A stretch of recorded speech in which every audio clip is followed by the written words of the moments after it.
When did you become who you are? Not the surface version, not what you studied or decided on, the moment when a specific way of being became necessary and then became you. Because almost no one develops a defining characteristic in neutral conditions. Patient people almost never grew up in patient houses. The ones who can read a room didn't develop that skill in rooms that were safe. The people most attuned to what others need, the natural caretakers, the ones who notice everything, they didn't build that sensitivity in environments where their own needs got noticed first. What feels like your personality might be the shape the situation required. That part you may already know. What I want to show you today is the part that comes after. It's considerably stranger. Here's how the adaptation installs itself. A child arrives with no strategy. Its needs are immediate, poorly timed, and don't negotiate. What happens next depends entirely on what the environment does with that. In some homes, the child's signals get read and answered imperfectly because all of this is imperfect, and the child builds the working assumption that its interior is allowed to exist outside its body. In other homes, the child makes a different discovery. Its interior is inconvenient, too loud, too needy, too much, and so without deciding to, it performs a small piece of engineering. It puts the inconvenient parts into storage and sends something more manageable into the world. Here's what matters. The child doesn't experience this as compromise. It experiences it as discovery. This is what I'm like, not this is what works here. Not this is what I became so things wouldn't break. Just this is me. By the time you're old enough to describe yourself, you're describing someone who was assembled under specific pressure. And because the assembly started before you had language, before there was a self available to notice a self being built, it doesn't feel like construction. It feels like nature, like something that was always there waiting to be named. But the assembly wasn't neutral, and what it was optimized for matters more than anyone tells you. Here's the part nobody talks about. The person you became to survive wasn't just shaped by a specific environment, it was shaped for one. And those are different things.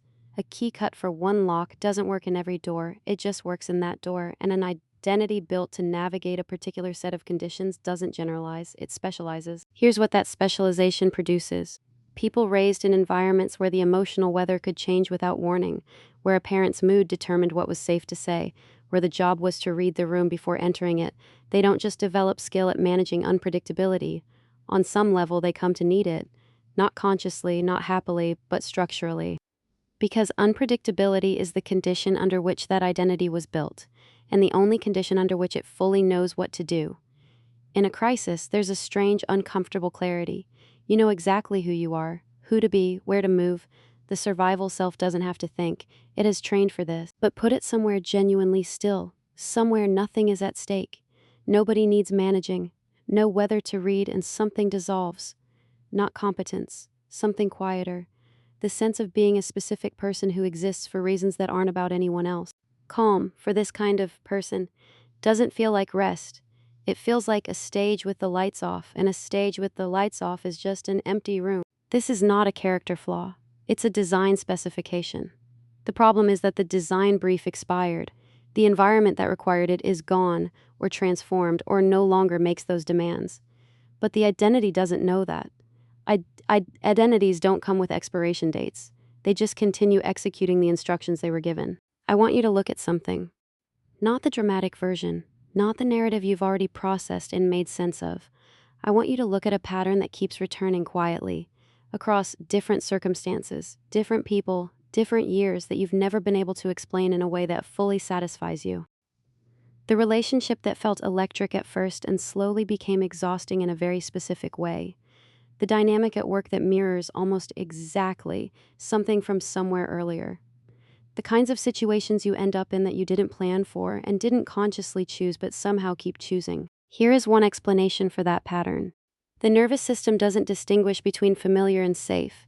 It treats them as the same category, which means a pattern that was painful but predictable registers as more navigable than one that is gentle but unknown. The body doesn't care whether the room was good for you, it cares whether it knows the room. So the survival self doesn't just remember the conditions that created it, it gravitates toward them. Not because you want to suffer, not because you're self-destructive, because the survival self only knows it exists in the presence of the conditions that made it necessary.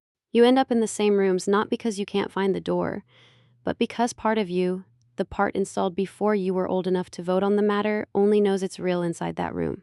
That's the part that's hard to argue with when you see it, because it doesn't explain one bad choice. It explains the shape of a life. I want to ask you one question, and I want you to give me the second answer. The first answer is the one that arrives immediately. That's the press release. That's the survival self with good PR and years of practice presenting itself as chosen. The second answer takes longer. It's the one underneath. Here's the question. Where in your life do you feel most like yourself? Some of you will identify somewhere calm. A person, a place, a type of hour where nothing is at stake. Nobody needs managing, no performance required.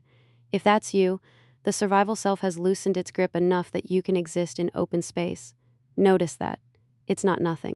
But for others, and this is the one I want to stay with, the honest answer isn't calm. It's a crisis, a situation on fire, a relationship that demands everything, something that requires all of you right now. And it feels like yourself not because you chose it, but because that version of you has always known what to do when that version of the world appears. Notice what that answer is actually saying. You feel most real when the original conditions return. You feel most like yourself inside a set of circumstances that were never meant to be permanent. That's not who you are. That's where you got stuck. Here's where this material usually goes wrong. The instinct once you see all of this is to go looking, to peel back the adaptation and search for whoever was there before the survival self moved in, to find the original, the authentic, the version that wasn't built under pressure. I want to suggest something that might be harder to sit with. There may be nothing to find, not because you're empty, but because the original self didn't get the chance to form before the adaptation took over. You can't excavate a self that was never built, which means the project isn't archaeology, it's construction. You're not recovering something that was hidden. You're building something that was skipped, and nobody tells you that because the other story, the one where your real self is waiting underneath, intact, just buried, that story feels kinder. But you can't find what was never buried. Next time, the relationship where you feel most understood might be the one doing the most damage, and why the feeling of finally being seen can be the most sophisticated trap the survival self ever builds. If you want to be here for that, you know what to do.